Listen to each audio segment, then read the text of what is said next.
السلام عليكم حبايبي، شلونكم؟ اخباركم؟ ان شاء الله كلكم بخير يا ربي، واهلا وسهلا بكم بقناتي وتنوروني. اليوم وصفتنا وصفة السمبوسة، وراح اسوي وياها 3 حشوات مختلفة. كونوا وياي ونبدي وياكم. بسم الله. هنا أنا اول شي عندي هنا 2 صدر من الدجاج، قطعته الى مكعبات هيك ناعمة صغيرة. وراح احتاج للتتبيلة طبعا البابريكا، شوية بابريكا، ال7 بهارات، الفلفل الأسود، 3 فصوص من الثوم المهروس هرسته، 2 معالق من اللبن. هنا أنا حطيت 3 معالق طعام من زيت الزيتون. هنا أنا عندي 3 معالق من عصرة ليمون أو ليمون حامض، وملح.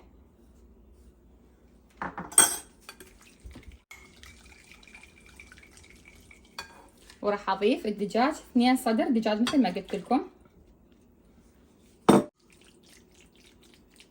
راح اعوفه تقريبا ساعة كاملة يشرب التتبيلة، ونبدي بالحشوة الثانية. الطاوة مالتي حطيت بها الزيت، هسه خليته يحمى. وهنا عندي دجاج، صدر دجاج 2 قطعته الى مكعبات صغار ناعمة. عندي هنا بصل عدد 2 همين ثرمته ناعم، راح احتاجه لهاي الحشوة الثانية. وعندي هنا جزر، وعندي الفلفل الاخضر، وعندي الفلفل الاحمر. وهاي التتبيلة اللي احتاجها الكزبرة والملح وال7 بهارات والفلفل الاسود والثوم المهروس راح احتاجه. اول شي نبدي نحط الدجاج، لازم تكون الطاوة كلش حارة. هاي شوفوا هسه نشف مية هنا، بدأ شوي ينحمس. راح اضيف هسه نص تقريبا بصلاية كاملة مفرومة، نص الكمية. وراح اضيف 3 فصوص ثوم مهروس.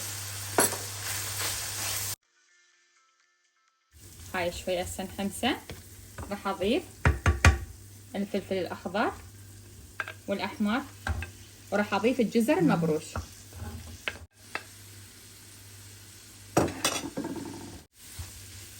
اقلب هنا شويه. هاي ورا ما انحمس هسه راح اضيف له الملح، الفلفل الاسود، راح اضيف له كزبره ناشفه، 7 بهارات. وهنا هاي الحشوه خلصت، نبدي نحضر بالحشوه الثانيه. وهاي هسه هاي اللي قلت لكم عليها دجاج، صدر الدجاج اللي تبلته تقريبا ساعه كامله. هسه انا خليت الطاوه تحمى، حمت كل زين. اضيف الدجاج،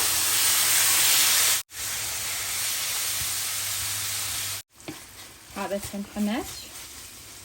هسه راح اضيف له البصلايه كامله، اخليه هسه ينحمس وياه.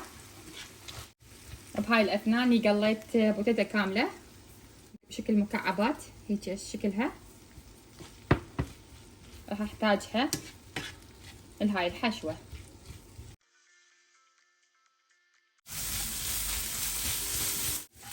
هاي هسه خلصناها، خلصت. راح اضيف له ملعقتين من الراشي او الطحينيه، وراح اضيف البطاطا المقليه.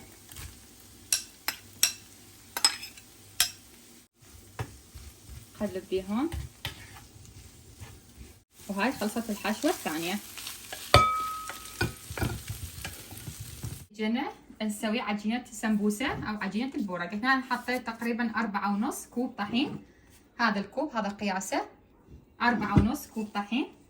راح اضيف له ملعقه طعام سكر، اضيف له ملعقه طعام بيكنج باودر، 3 معالق طعام من النشا طبعا يعطي قرمشه حلوه. راح اضيف له نص ملعقه طعام ملح. اخلط المواد،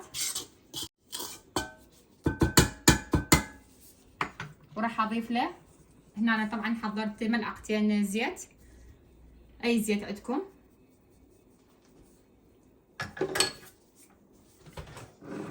راح اضيف له كوب من المي الدافي. بسم الله الرحمن الرحيم. طبعا هنا انا ما ضفت الخمره، راح اضيف بس اكتفي بالبيكنج باودر ونبدي نعجن. وهاي العجينه هسه خلصت، شوفوا هاي القوام اللي احتاجه. انا استخدمت مي كوب و3/4، احتاج العجينه كوب و3/4 من هاي. هسه راح اغطي العجينه اخليها ترتاح لمده ربع ساعه ونرجع لكم ان شاء الله نفتح العجينه. نسوي الحشوه الثالثه. هنا أنا عندي طبعا 250 جرام من جبنه الموزاريلا، وهنا أنا عندي جبن عرض، طبعا انا سويته بديه هذا بدون ملح. هسه هم راح اضيفه.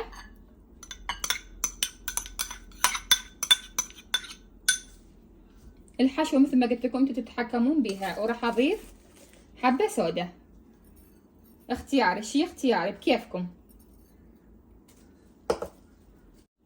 راح نجيب عجينتنا. وهاي هسه العجينه ورا ربع ساعه ارتاحت، نبدي نشتغل بيها.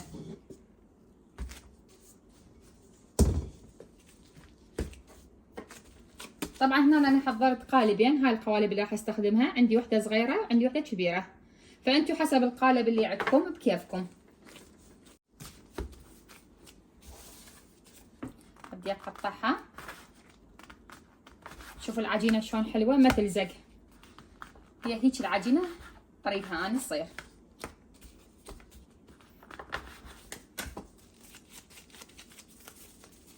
بدي هيك نشنقها.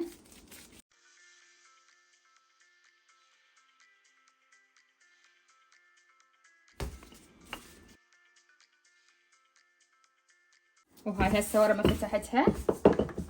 طبعا عندي هذا القالب اني مثل ما قلت لكم، بنفس القالب تقدرون تقطعون الحجم اللي تريدوه.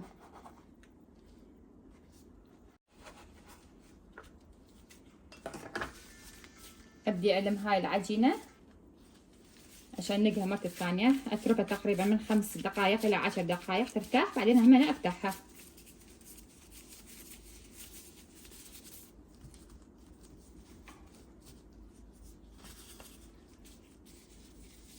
هاي ابدي احطها بالقالب. نبدي باول حشوه.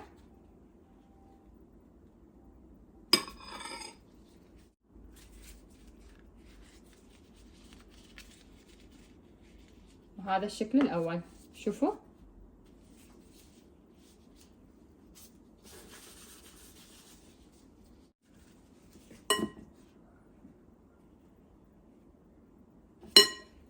هذا الشكل الثاني نفس الطريقة.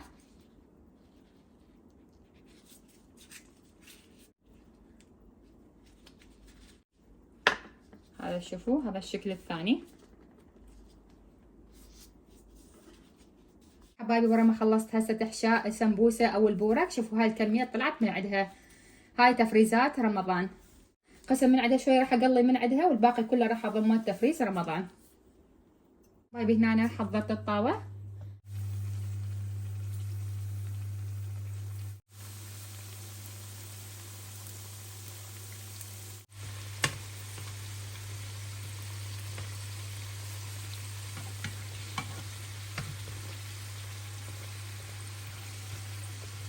هاي شوفوا شكلها،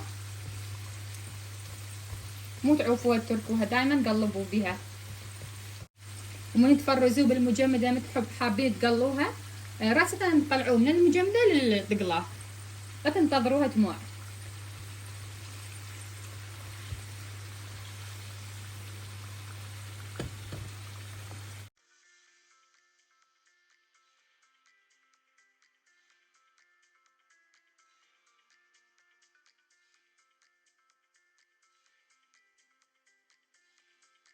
هاي حبايبي شوفوا ورا ما قليته خلصته،